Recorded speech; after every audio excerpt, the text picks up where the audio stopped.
foi dado no exame do dezembro de 2007. Um bloco de alumínio com módulo de elasticidade longitudinal, módulo de Young, 71 GPa, coeficiente de Poisson 0,27 e coeficiente de dilatação térmica 22,5 vezes 10 a menos 6 sobre Kelvin, de 15 cm de comprimento e 12 cm de altura e largura, está encaixado sem folga e sem tensões entre duas paredes rígidas. Determine as forças que o bloco imprime contra as paredes rígidas e sua variação de altura e largura se for submetido a um aumento de temperatura de 50 graus. Sempre que eu vou resolver exercício, eu às vezes defino algumas orientações, né? Dessa vez eu decidi orientar mais ou menos o que a gente está orientando, fazendo, né, na convenção de resistência dos materiais. E eu fiz um desenho tridimensional da nossa barra. Acho que ele diz um bloco, né? Na verdade, um bloco. Na verdade, eu vou chamar de barra, por uma razão que a gente vai ver. E analisar, né? Ver que a área é 12 milímetros, 12 milímetros ao quadrado, né? 12 milímetros ao quadrado, né? E analisar também a questão da largura, enfim, entender, né? O que a gente está mexendo.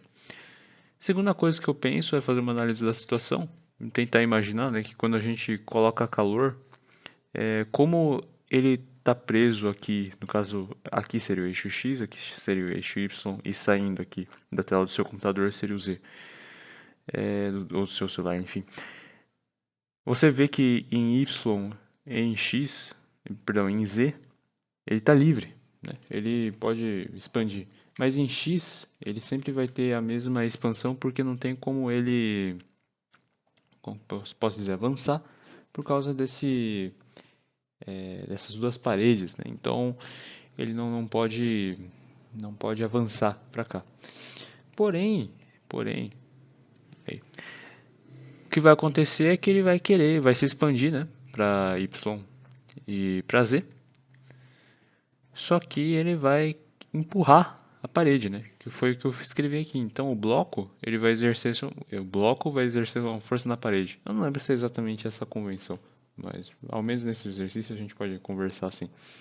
Então a parede está aqui, o bloco vai querer empurrar ela e a parede vai querer empurrar o bloco de volta.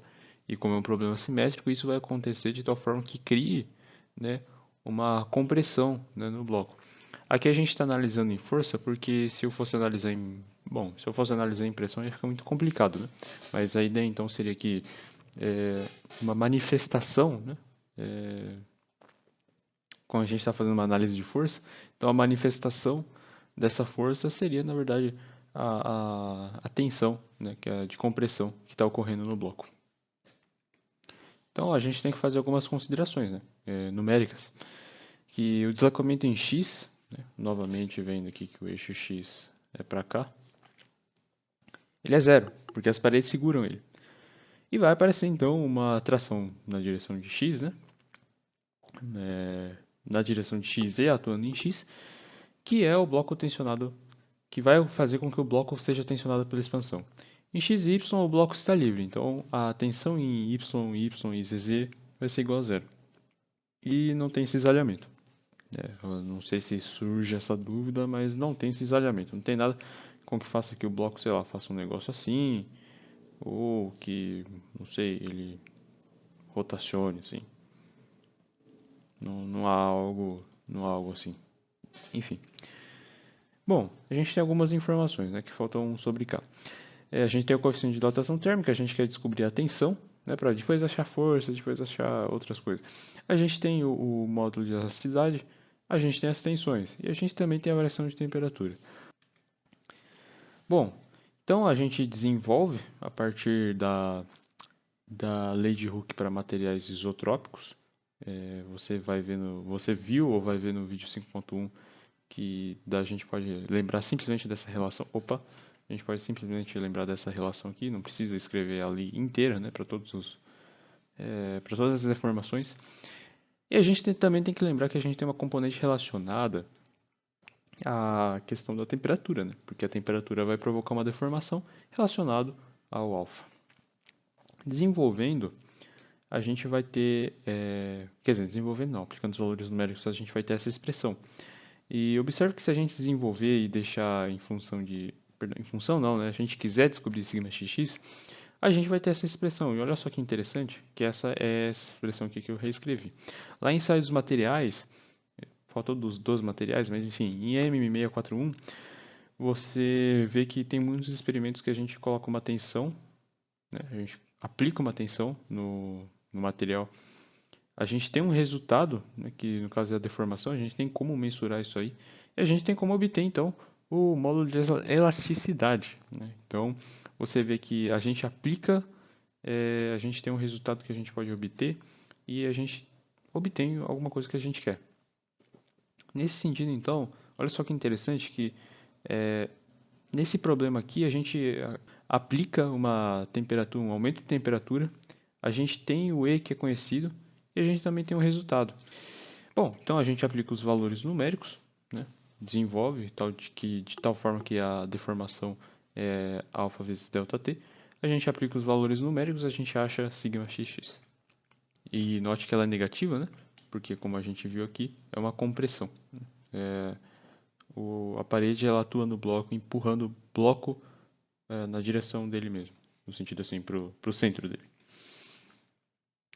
Bom, lá no gabarito a gente vê que a força ela vai ser igual a sigma xx vezes AX, né? Então, aqui é considerado a área original mesmo, e não a área alterada pela própria deformação.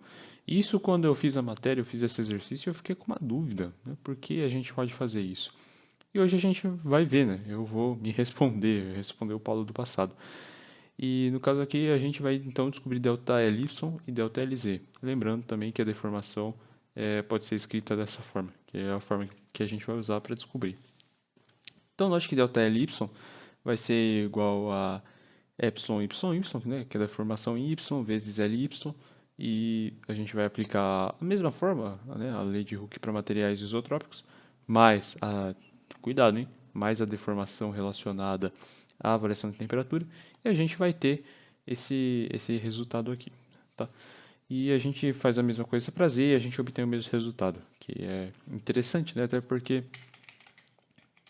você viu aqui que é um problema simétrico, né? Por isso que é interessante sempre desenhar o nosso problema. Bom, e aí a gente acha o valor numérico e a gente descobre que a deformação teve esse valor aqui.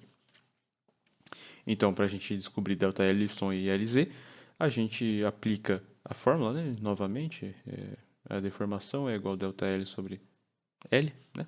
Então, para a gente descobrir o ΔL, a gente faz E vezes L, que é igual a ΔL. Que no caso aqui, então, o L original era 12 vezes 10 a menos 3, que é a altura e a largura, né? No caso, para cada um, né? Para ΔLy e para ΔLz. A gente acha um valor e a gente pode somar e descobrir o valor novo, né? Então, a gente tem esse número aqui. E a gente faz uma análise. Antes da gente concluir qualquer coisa, a gente faz uma análise. A primeira análise que a gente tem que fazer é se realmente tem diferença. O que você pode fazer para comparar duas coisas? Você pode dividir as duas coisas, porque aí você vai ver quanto que uma cabe, entre aspas, na outra.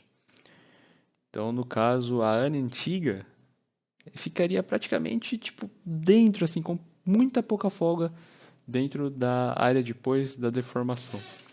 E é tão 0,99715 é bem próximo de 1.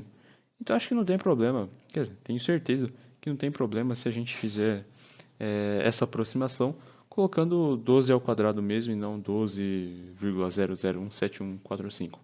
Na sua casa você pode fazer realmente com a área depois da aplicação da temperatura.